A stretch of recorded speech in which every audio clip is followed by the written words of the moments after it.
Cervical spondylitis यानी कि गर्दन का दर्द। ये बहुत ज़्यादा एक परेशानी हमें होती है और जब ये हमें होता है तो बहुत ज़्यादा गर्दन में दर्द होता है। हमने अक्सर देखा है कि इधर गर्दन में और कई बार ये शोल्डर पे और हाथों में भी आने लगता है, फिंगर्स तक भी ये कई बार पेन आ जाता है और इसमें हमें बहुत ही ज़्यादा प्रॉब्लम होती है अपनी गर्दन को मूव करने में, हाथों को मूवमेंट में, और हाथों में हमें सोरनेस, नमनेस लगने लगता है। तो आज हम इसी के बारे में बात करेंगे। इसकी हमें सावधानियां क्या रखनी चाहिए, हमें ट्रीटमेंट क्या करना चाहिए, इस पर हमें क्या एक्सरसाइज करनी चाहिए और ये क्यों होता है और किसको होता है। तो नमस्कार, मैं हूं विकास और आप देख रहे हैं वीके सिंह ब्लॉग्स, जहां आपको मिलती है आपकी हेल्थ से रिलेटेड सभी जानकारी। वीडियो में आगे बढ़ने से पहले नीचे दिख रहे लाल कलर के सब्सक्राइब बटन को क्लिक करें और साथ में आ रहे बेल आइकन को क्लिक करके ऑल नोटिफिकेशन पर क्लिक करें, जिससे आपको आपकी हेल्थ से रिलेटेड सभी वीडियो मिलती रहेंगी सबसे पहले।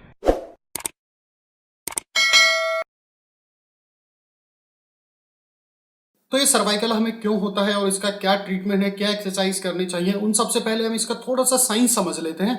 मैं ज़्यादा साइंस में डीप में नहीं जाऊंगा, आपको मैं थोड़ा नॉर्मल लैंग्वेज में बता देता हूँ। ये जो हमारे वर्टिब्रास होते हैं, जिसको कि हम हिंदी में रीढ़ की हड्डी बोल देते हैं, नॉर्मल लैंग्वेज में, साइंस में उसको वर्टिब्रास बोलते हैं, जो हमारी गर्दन में होते हैं। ये 33 होते हैं, 33 होते हैं हमारी बॉडी में, जो कि गर्दन से लेके और हिप की बोन तक हमारे होते हैं। जो गर्दन में होता है उसको सर्वाइकल बोलते हैं, उसी तरीके से नीचे थॉरेक्स, लंबर और होते हैं आगे। तो जो हम सर्वाइकल की बात कर रहे हैं आज, सर्वाइकल में हमारे जो होते हैं डिस्क होते हैं इसमें छोटे छोटे 33। तो जो वो ऊपर की जो हमारे गर्दन के होते हैं वो टोटल 7 होते हैं, यानी कि C1 से लेके C7 तक। C का मतलब सर्वाइकल हुआ। तो जो सर्वाइकल का पेन है वो अक्सर देखा जाता है कि C4 से लेकर C7 तक, यानी कि इधर नीचे आता है। तो ये किसको होता है?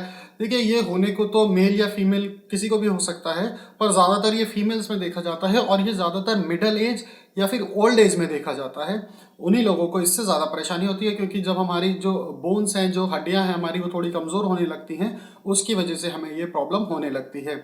और ये हमें होता क्यों है? ये हमें होता है एज में भी, हमें ओल्ड एज में भी हो जाता है जब हड्डी हमारी कमज़ोर होने लगती हैं, या फिर तो हमें कोई ट्रॉमा या कोई झटका लग गया, वेट उठाया और गर्दन में झटका लग गया, या फिर बहुत बड़ा पिलो हम यूज़ करते हैं, उस पिलो की वजह से भी हो जाता है हमें कभी कभी। और कभी कभी जब हमारे को गर्दन को हम ज़्यादा अगर मोड़ने के लिए झटका लग जाता है, उससे भी हो जाता है। और इसमें साउंड भी हमें आने लगता है, आवाज़ भी हमें कट कट के आने लगती है। तो हमें इन्हीं सब चीज़ों का ध्यान रखना है। या फिर तो आजकल जो मॉडर्न लाइफ में देखा जा रहा है, अगर हम लैपटॉप पे ज़्यादा काम करते हैं, मोबाइल पे ज़्यादा काम करते हैं और हमारी गर्दन इस तरीके से अगर नीचे झुकी रहती है, तो उस पोस्चर की वजह से भी हमें ये हो जाता है। तो उसके लिए हमें अपना पोस्चर सुधारना है, हमें जो बैठने का अपना पोस्चर है वो एकदम ठीक कर लेना है। तो जो ये हमारे वर्टिब्रास होते हैं, उसके जो नीचे जो स्पंज लगा होता है, जो हड्डी के नीचे स्पंज लगा होता है ताकि आपस में फ्रिक्शन नहीं हुए और उनको सपोर्ट देने के लिए, उसको हम डिस्क बोलते हैं। उस डिस्क पे अगर प्रेशर बनता है, अगर हड्डी की ज़्यादा मूवमेंट इस तरीके से होगी और प्रेशर बनेगा, तो उस स्पंज में अगर हमको नमनेस हो गई, उसमें दबाव आ गया, या फिर वहाँ की नसें हमारी दब गई हैं, तो ये हमें दर्द होने लगता है, ये सर्वाइकल का पेन हमें होने लगता है। और अक्सर यही देखा जाता है कि ये पेन गर्दन से स्टार्ट होकर शोल्डर पे आ जाता है, उसके बाद ये हाथों पे और फिंगर्स तक भी चला जाता है। तो उसके लिए हमें डॉक्टर क्या करते हैं कि सबसे पहले तो हमारा एक्सरे कराया जाता है, कुछ कई बार एमआरआई भी कराया जाता है। उससे हमको डॉक्टर एनालाइज कर लेते हैं, उनको पता लग जाता है कि ये पेन आखिर हमें क्यों हो रहा है, क्योंकि ये कई बार एंटीरियरली यानी कि आगे की साइड भी होता है और पोस्टीरियरली उसकी वजह से भी होता है। तो उसको पहले हम एनालाइज करते हैं, उसके बाद ही उसका ट्रीटमेंट स्टार्ट किया जाता है, मेडिकेशन वाला, दवाइयों वाला या फिर फिजियोथेरेपी वाला। वैसे मैं आपको बताता हूँ कि यहाँ पर हमें मेडिकेशन से ज़्यादा फिजियोथेरेपी काम करती है, एक्सरसाइज हमें ज़्यादा काम करती हैं, इसमें हमें एक्सरसाइज से ही ज़्यादा फायदा मिलता है। और ये दर्द जो देखा गया है अक्सर क्या है, मैंने भी अपने पेशेंट्स के साथ देखा है कि लेफ्ट हैंड में ज़्यादा मिलता है, लेफ्ट साइड में ज़्यादा मिलता है। पर ऐसा नहीं कि राइट में नहीं होता, राइट में भी होता है, और कई बार तो दोनों ही हाथों में, हमें लेफ्ट और राइट दोनों ही हाथों में होने लगता है। तो उस केस में हमें बहुत ज़्यादा प्रॉब्लम होती है, हम हाथों से कुछ उठाने में भी हमें लगता है कि कमज़ोरी आ गई है, और हमको जो पहले जितना हम काम कर पा रहे थे हाथों से वो नहीं होता, हमें हाथों में नमनेस, सोरनेस आप कह सकते हैं, या फिर सुन्नपन आप कह सकते हैं, सुन्न जैसे रहने लगते हैं हाथ। और ये अपर लिम्ब की बात हुई, तो लोअर लिम्ब में भी कभी कभी ये चला जाता है, तो हमको पैरों में भी कमजोरी लगने लगती है, पैरों में भी सोरनेस लगने लगती है। कभी कभी ये सर में भी चला जाता है, ऊपर की तरफ भी चला जाता है, तो हमें सर में भी हेडेक जैसा रहने लगता है और हमें इससे बहुत सी ज़्यादा परेशानी होती है। तो इसका ट्रीटमेंट हमें करना बहुत ज़रूरी हो जाता है। और कई बार तो ये भी देखा गया है, कई पेशेंट्स में मैंने देखा है कि बहुत बहुत लंबे समय तक चलता है, ये 10-10, 15-15 साल तक ये पेशेंट्स के साथ रहता है, ये जल्दी से पीछा छोड़ने वाली चीज़ नहीं होती है। तो अब बात करते हैं इसमें हमें मेडिकेशन और एक्सरसाइज क्या करनी चाहिए। मेडिकेशन और एक्सरसाइज दोनों ही हमको सबसे पहले अपना एक्सरे कराना होता है, हमें अपने डॉक्टर से तुरंत कंसल्ट कर लेना चाहिए, एक्सरे कराना चाहिए।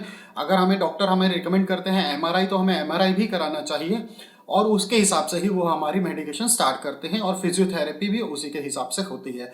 पर फिर भी मैं आपको यहाँ सावधानी बता देता हूँ कि हमें क्या चीज़ का ध्यान रखना चाहिए। सबसे पहले तो देखिए, हमें कोई ज़्यादा वेट नहीं उठाना चाहिए क्योंकि ये कई बार झटके से वेट उठाने की वजह से भी हो जाता है। हमें पिलो जो हम अपना तकिया लगाते हैं वो पिलो हमें ज़्यादा बड़ा नहीं लगाना, ज़्यादा ऊंचा पिलो नहीं लगाना है। हमें हमें एक ही तकिया, पतला तकिया हमें लगाना है और हमको इतना कि हमारी गर्दन पे कोई प्रेशर नहीं बने, इतना हमें तकिया लगाना है। और कई बार ये भी देखा गया है कि हमको लैपटॉप पे जब हम अपने काम करते हैं और मोबाइल पे हम लोग काम करते हैं तो हमारी गर्दन जब नीचे की साइड झुकी रहती है तो ये उसकी वजह से भी हमें देखा जा रहा है। तो उस पोस्चर को भी हमें अपने को तुरंत से सुधार लेना है, अपना पोस्चर हमें सही करके रखना है, उससे भी हमको बहुत ज़्यादा फायदा होता है। और कई बार इसमें हमें डॉक्टर नेक सपोर्ट भी रिकमेंड कर देते हैं, जो नेक पे इस तरीके से सपोर्ट लगा होता है वो भी रिकमेंड कर देते हैं, तो हमें उसको भी यूज़ करना है और उसको हमें लगा कर रखना है। जैसे हमारे डॉक्टर ने हमें रिकमेंड किया है हमें उसको यूज़ करना है। और मैंने जैसे आपको पहले भी बताया, इसमें फिजियोथेरेपी बहुत बड़ा रोल प्ले करती है। फिजियोथेरेपी हमको बहुत ज़रूरी होती है इसमें, और दवाइयों से कहीं ज़्यादा फायदा हमें इसमें फिजियोथेरेपी से ही होता है।